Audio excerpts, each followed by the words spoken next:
students, those of you residing in southwest Minnesota, and I know there are thousands of you residing in southwest Minnesota that are Viewpoint University students. Joining us live and in Technicolor in the faculty lounge is Jim Hagedorn. He wants to be your next congressman. He was here, about 3 months ago? Yeah, something like that. Something like that. And then there was this big convention thing, and I thought you were done. You were out. It was over. And I thought, I'll never see or hear from him again. It was a disappointing thought for me, too. Yeah. So what happened? Okay.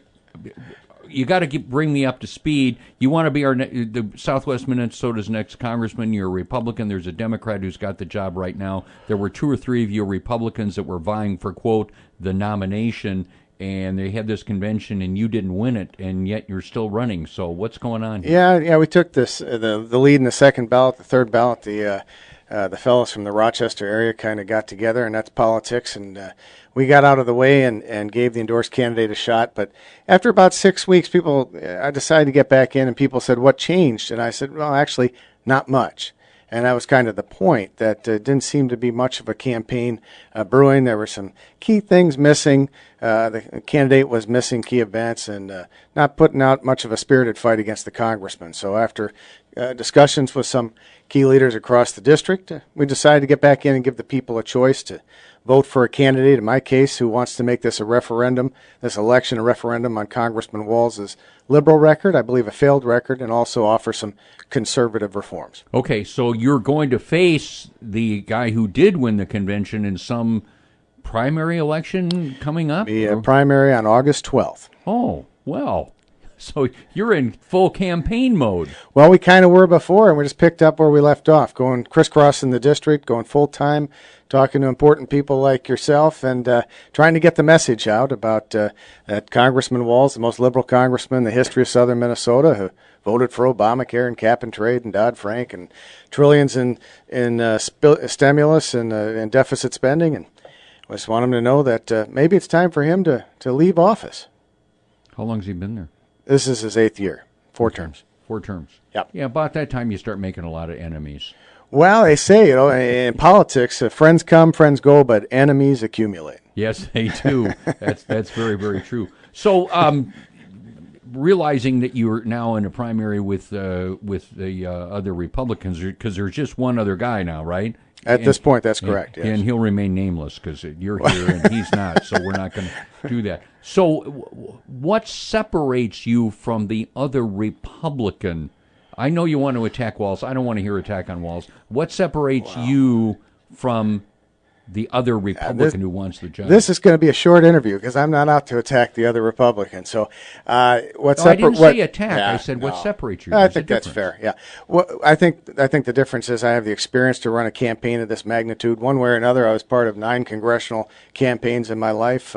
Matter of fact, Congressman Stanglin, who I worked for, we defeated Cullen Peterson twice before he actually beat us in the end and became eventually chairman of the Agriculture Committee. And also I had the experience that once you get to Washington to be able to make an immediate impact in the House Republican caucus. Kind of the experience of a congressman in many ways. I'm not bragging. I just happen to have been around. But I feel like still an outsider. One of the few people that went to Washington, actually attacked that city, made the federal government smaller, and stood up for conservative change and came back and was pretty much the same guy.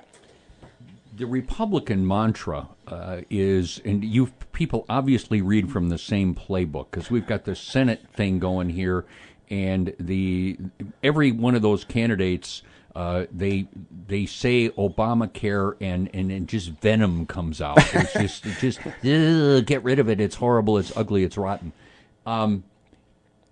There's the Republicans in the House have already got the majority.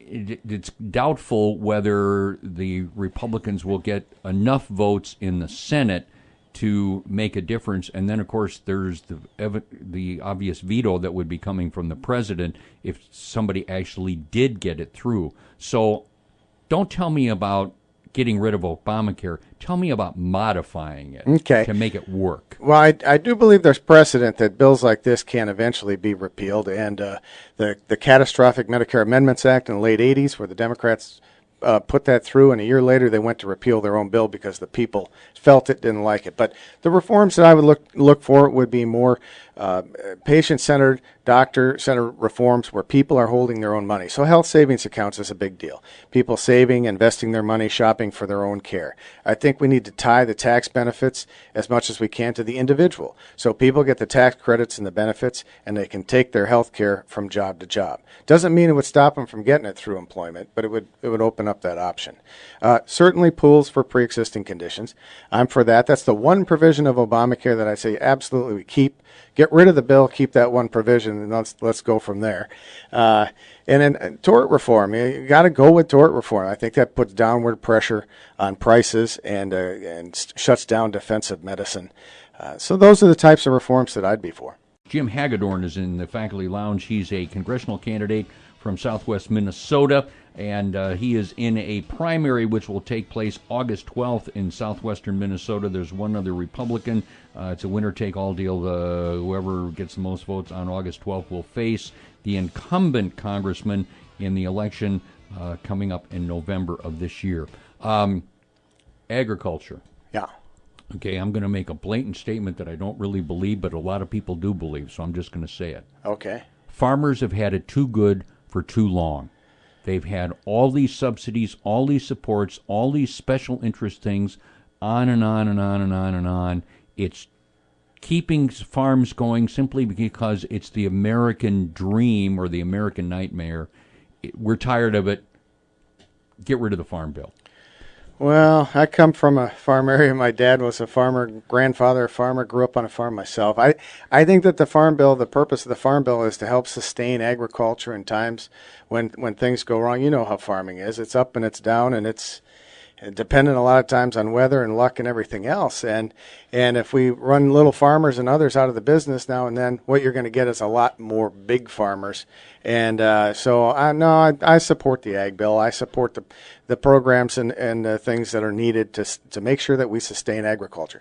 Now, can we move towards more market-oriented agriculture as we did at one time in the early 80s? Yes. But I believe that those steps should be taken and phased in such a way that it doesn't undermine what's already working now. Okay. Another hot-button issue, national, international. The changing climate. And I'm not going to get into whether it's man-caused or not. All right. Because that's an interesting discussion that could take days. But all the scientists, government and non-government, are telling us the climate is changing. So what do we as a society, a country, citizens of the world need to do, in your opinion, to adapt to that reality? Well, based on the premise of your question, the way you put it together, I think I would ask this. If we did everything that President Obama and Congressman Walz and what I would call extremist environmentalist types would like us to do to transform our society and to change the way we do things and to move to other types of energy, if we did all those things, what difference would it make? Usually they come back and say that after 30 or 40 or 50 years, it would make some minuscule little difference that isn't going to do anything. If you believe that man is causing this problem, which I don't really believe that. If you're looking at 1 or 5% of all the emissions caused by man, depending on how you look at it. But here's where I come. These types of climate change procedures, the cap and trade bill, the regulations against the coal-fired power plants that Congressman Walz just voted for here in the last couple of months. Those things that are going to transform our economy, our society. It's going to drive up costs for consumers. It's going to make us less competitive around the world. And I frankly oppose them. I'm for the other side. Energy independence based on fossil fuel development, on public lands, for sustaining coal, for nuclear, for renewables and conservation, and then all the infrastructure to use the natural resources that God gave us. And we have more natural resources in the United States than any other country in the world. Okay, and I understand that answer. And it's pretty good. However, the Coca-Cola, Nike, and some of the major private corporations in the world are changing the way they do business because of droughts, floods, and things like that are affecting how they do business in various parts of the world. My question is, what does the United States government either getting out of the way or providing leadership to not necessarily change how we do things, but adapt to the reality that the glaciers are in fact melting. That is happening. Water is rising, and you can blame whoever you want, but the reality is that's happening. So what do we do as human beings about that? Well, I think you and I are just in a little bit of disagreement. I don't subscribe to all those things, and what I would say is that if we're going into as a country to move to energy sources that are cleaner and these types of things, I have no problem with that. I don't believe that the government should push us into it before it's ready. You look at wind and solar and things like that, and there are areas where it makes sense, but there's also battery technology that's needed in order to make it efficient so the cost can come down and people aren't going to be charged 2 or 3 times more for their electricity, for instance. Jim Hagedorn is in the faculty lounge. He wants to be the Republican congressman from Southwest Minnesota. There's a primary in Southwest Minnesota. It is August 12th, you said? August 12th, yes. August 12th. And so voters in Southwest Minnesota, you will have an opportunity to vote for him or not on August 12th if you're a Republican. Do they have an open primary over there? Can Yes. independents vote? Yeah, we don't register by party, so yeah, anybody can show up and take a ballot. Sweet. I like that. That's unlike what we've got. Grab your headphones and put those on, because Dan, I know, wants to get involved in the dialogue here, and you can't hear him unless. Go ahead. Oh, yeah. Okay. Yeah, now we're set. Are you set? No, not exactly. Okay, well, I'll keep going. Two of the major issues that are out there in Washington, D.C. these days, the hearings over the VA and the hearings on Benghazi. Sure. Both hot topics that have, in my opinion, gotten entirely too political as opposed to substance. Okay. What do you think? Well, in the case of this race, Congressman Walz is on the VA committee, and he's been very tight with the Obama administration's VA. Matter of fact, he had the Secretary Shinseki into Mankato 4 years ago. And, what I think is what we need in Washington are people that are going to go there and try to solve the people's problems. And sometimes that means you have to stand up to the establishment, mostly in your own party. And what we need are leaders that are going to go there. And in this case, I wish Congressman Walz had stood up to his president on Benghazi and said, this shouldn't be a partisan thing. We don't need special committees. I'm a Democrat, you're a Democrat, and I demand answers. We had military men that died there. Mm-hmm. And I don't, he shouldn't want to turn his back on those military men. He should want to get those answers. And the same thing here with the VA. I think if you're there and you're part of the problem, you have to accept some accountability and responsibility. So are you willing to do the same with John Boehner if he were still the Speaker of the House and you being a representative of Southern Minnesota as a Republican? Absolutely. Whoever the Speaker is, you have to do that.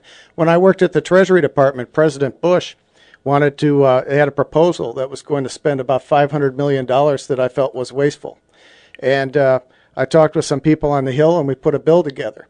And the Secretary of the Treasury, no less, threatened my job, said he'd fire me if I went up on the Hill to work that bill. I did it anyway because I thought it was the right thing to do. Sometimes when you're in a position and you have an opportunity to make things happen, you just got to do it because it's the right thing. Should the VA secretary resign? I called for it today in a press release. You did? Yeah. Did you didn't get my press release? Wow, I sent that just for you. I got it. What response have you had from? Well, the secretary himself called me and said he's afraid. Well, you have to accept responsibility. It's under his watch. I understand it's a big department. It's very difficult. But part of the problem is in the last 6-8 years, that department has doubled in size, and yet the performance isn't there. And I've been around this issue for a long time. I'm not a veteran, so I have no personal experience with the VA. Either. Yes, I agree. But it would seem to me that the Veterans Administration is one of those government agencies that is so big, so massive, that everybody's in charge and nobody's in charge. And I wonder what would happen if we created this system where the state of Minnesota, for instance, your home state, or the state of South Dakota or whatever, was more responsible for administering veterans benefits than the federal government is responsible for. Okay. And I don't even know what the answer to that is. I just want to throw it out as a hypothetical. Well, I think you're onto something. I mean, if we're going to reform government, that's very important. We need to right size it and limit it and all these things, but we have to be open to other sets of ideas that are outside the box. And as far as the veterans are concerned, I've always said that we should get back to trying to have them more on a system of health care that mimics members of Congress and federal bureaucrats. And a 75% subsidy and let them go pick their own doctors and hospitals and try to open that up more to the military people rather than just protect the civilian bureaucratic force. Jim Hagedorn wants to be the congressman from Southwest Minnesota. He's on the ballot August 12th in Southwest Minnesota. Mr. Hagedorn, thank you very much. Oh, thank you, Rick. It's been a pleasure.